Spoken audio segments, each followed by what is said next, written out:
Hey everyone, Scott here to discuss House of Gucci, starring Lady Gaga, Adam Driver, Al Pacino, Jeremy Irons, Jared Leto, and Salma Hayek, directed by Ridley Scott. Now, I remember going to theaters for this thing, and my opinion of it is going to be the same opinion as I'm thinking of it now. And I'm just going to preview now. This movie is way too long. And let's see why by getting into the movie. The movie opens in the year 1995 with a narration of Patrizia Reggiani, something like that, played by Lady Gaga, about the Gucci family, starting with Maurizio Gucci, played by Adam Driver, renting his bicycle, and stops in. We move back to 1978, where Patrizia is getting constantly stared at for her ass, as she works for her father Fernando's company, where they do some construction during the day, and at night she goes to a club where she meets Maurizio Zio or something like that, while he's pretending to work at a bar and makes her a drink. And the cinematography is great to look at, which is the only compliment I'll give the movie. But the characters' accents, I could barely understand a damn word they're saying, and that was the biggest distraction for this entire movie, in my opinion. As Maurizio and Patrizia dance on the dancing floor and leaves while she's following him to the library, and their chemistry is not good while I can't understand a goddamn word they're saying. Patrizia and Maurizio asks Maurizio for a date with him, and he accepts and he calls her, and they go out on their first date, and he doesn't quite confess his family is rich quite yet. And so one of his guards watches him go on a canoe, and it concerns me that they start smooching without realizing he's rich until he meets his father. She meets his father Rodolfo, played by Jeremy Irons, and they go to a fancy restaurant. And Rodolfo gets to know Patrizia, and she explains she works for her father's train track company, let's say. While she learns Rodolfo was a movie star, and same with Maurizio's mother. And the scene was awkwardly acted, in my opinion, while Maurizio meets with his father, and Maurizio says to Rodolfo Maurizio wants to marry Patrizia, and Rodolfo believes she's after their money, which can be typical of a spoiled woman, and he'll tell her he's making a mistake with Patrizia, and they have a disagreement as Maurizio leaves his own home and asks Fernando for a job at his company, and these scenes are awkward for damn sure. Maurizio gets the job at Fernando's company, and they have some fun together while Patrizia asks Maurizio to come to her office and start humping each other's asses, which was a tad bit too graphic of a sex scene. And I would say cut the scene out because I'm feeling the length watching this twice for this review. And I'm saying it now. And I've already said it at the beginning. This movie is too long at 2 hours and 38 minutes. And I'm thinking, just cut out at least 20 minutes of it or something like that, as Maurizio and Patrizia get married, and it goes on the newspapers. And Uncle Aldo, played by Al Pacino, just found out about it in a magazine.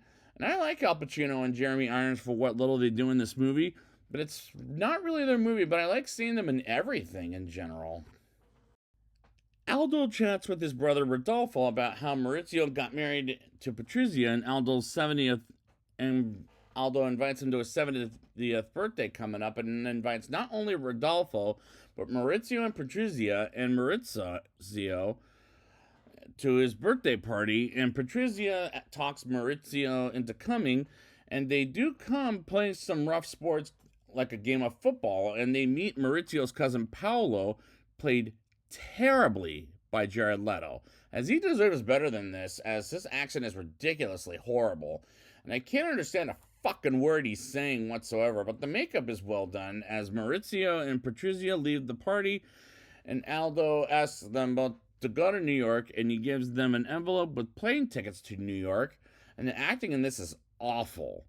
Patrizia sees Pina Ariema, played by Selma Hayek, on the TV, and telephones her with a question about how to be successful, and Patrizia comes to New York and surprises Aldo at his store, and she talks with him about seeing Maurizio's eyes. He wants to be a part of their family, but he chooses to refuse, while Aldo brings Maurizio and Patrizia to his farm, and they celebrate his birthday at the farm. And there were times the movie got boring, as I like some boring movies, but this isn't one of them. While like I said earlier, this movie is way too fucking long. While Patrizia and Maurizio tells Maurizio, she's pregnant and he's going to be a father, and they buy a place in New York. And the romance between Adam Driver and Lady Gaga was not good at all, as they're better actors than this movie gives them. And director Ridley Scott is not great with romance, in my opinion. Paolo visits his uncle Rodolfo and shows him some art, and he's intrigued by them, and he tells him about Paola's incompetence. He tells him to study it up close, and Paolo is pissed off to the point he takes a leak on a piece of furniture, which is painfully acted while Patrizia had the baby named Alessandra.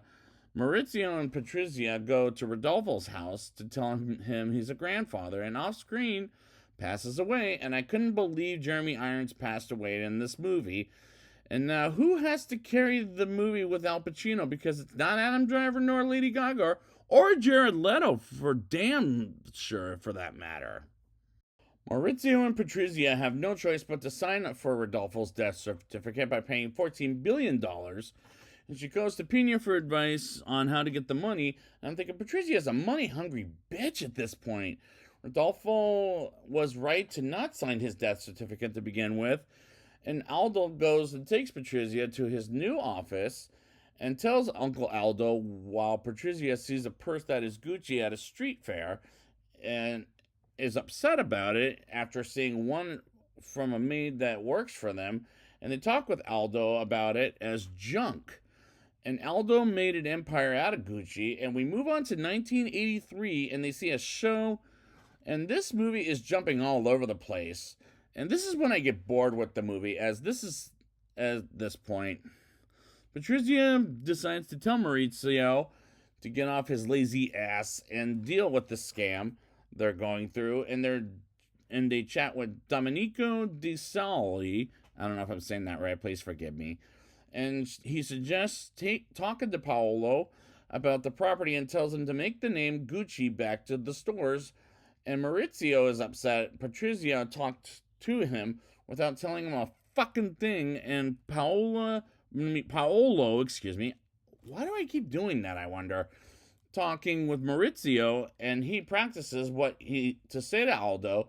And the dialogue in these scenes are badly written. Aldo gets arrested thanks to Paolo, and he talks with Maurizio on the phone, and we move on to Aldo going to court and is found guilty and goes to prison for a year while Paolo sees a fashion show. And the cops stop by the show, and Paolo gets arrested and has a rough talk with Maurizio and Patrizia while they put Alessandra in the car, as Patrizia wants to buy Paolo's store share of Gucci's money. And we'll never see, well, I take that back. We will see a little bit of Paolo in the future for the rest of the movie. And thank God, because Jared Leto was the worst thing about the movie, as the cops come from Maurizio. And as he tells the cops are coming, but they don't catch him, but he escapes while Patrizia deals with the cops. And these scenes are dragging the movie quite a bit, and they could be in the editing room floor, for Christ's sakes.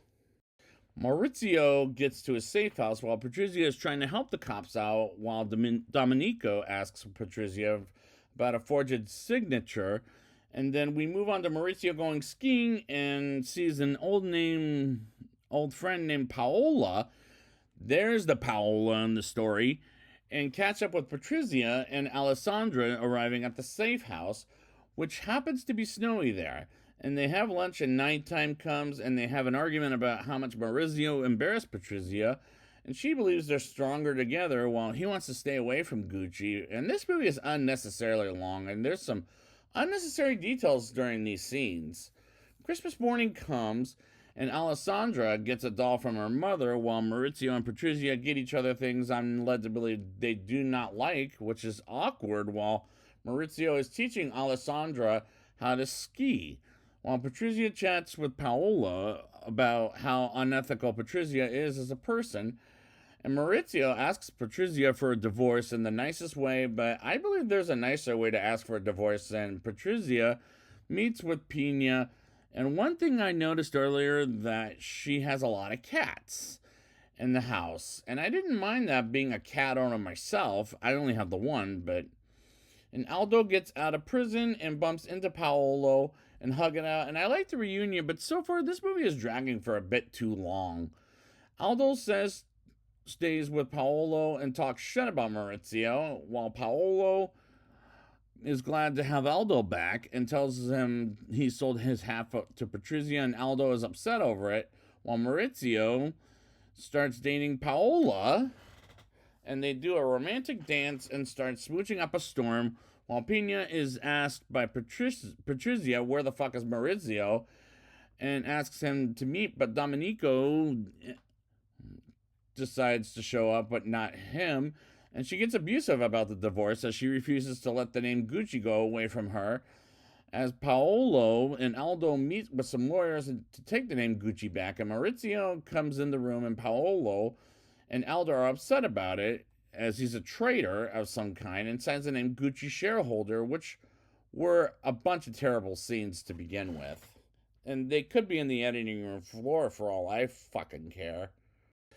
Maurizio gets his photograph taken for Vogue magazine and drives his Ferrari around town. And it's funny because Adam Driver eventually will have a movie called Ferrari where he plays Enzo Ferrari, and has a meeting with Domenico as well as a man from Texas to advertise some Gucci merchandise, while he comes home one night and finds Patrizia and she begs him to come back home for Alessandra, while Patrizia is humiliating herself, and he says he doesn't love her and he doesn't want to spend the rest of his life with Patrizia, and she cries over it as she's becoming more and more controlling, and Pina tells her to stop following him while in a mud bath, and she just wants his money, like a money-hungry bitch she is.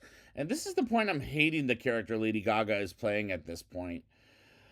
Patrizia is leaving very threatening messages to Maurizio and Paola, while Patrizia and Pina meet with a couple of hitmen, and they ask for $6 million to assassinate Maurizio, as we move on to models trying on the Gucci outfits, as some of them are fucking inappropriate for a show, while Maurizio meets with more shareholders and the model from Texas, as he calls his family back home and talks about what concerns the numbers he has been for Gucci as of lately, and they want him out of the business. And he signs the papers, as this story is told poorly and is badly written, in my opinion. We move back to 1995, where we see Maurizio in the beginning of the movie, as it picks up with the two assassins Patrizia and Pina hired killing Maurizio off, while Patrizia takes a bath and sees the wedding picture as she's sad about his death, and she goes to the house of Paola with Alessandra, and 2 years later goes to court about Maurizio's murder, and she, with the assassins and Pina, were found guilty and go to jail. Good for them. And the climax took too long to get to the fucking point. And how pretentious was this movie? Let's find out in the rating, shall we? I'll give this movie a 3.7 out of 10. Don't get me wrong, the cinematography is great to look at, and the makeup is well done, but the acting in this is awful. And the accents are horrible, like I can't understand a fucking word they're saying whatsoever. But the best thing about the movie was Al Pacino and Jeremy Irons for what little they do in this movie. There were times the movie was boring in a bad way, while this movie is way too fucking long, as I was getting bored at some times throughout, while Adam Driver and Lady Gaga are better actors than what this movie gives them. But I don't like their characters, as they come off rather despicable, and they have no chemistry whatsoever, and their romance was not good at all, as director Ridley Scott is not great with romance, in my opinion. I was bored for half of the movie, and there's some scenes that needed to be in the editing room floor, because I felt this one dragging quite a bit. And the reason this is a non-recommendation is because it's too long and too boring at times. I just didn't enjoy myself watching this movie at least 4 times in total, as I felt it dragging by the end of the movie. And the writing in this is badly written. I mean, Jesus Christ.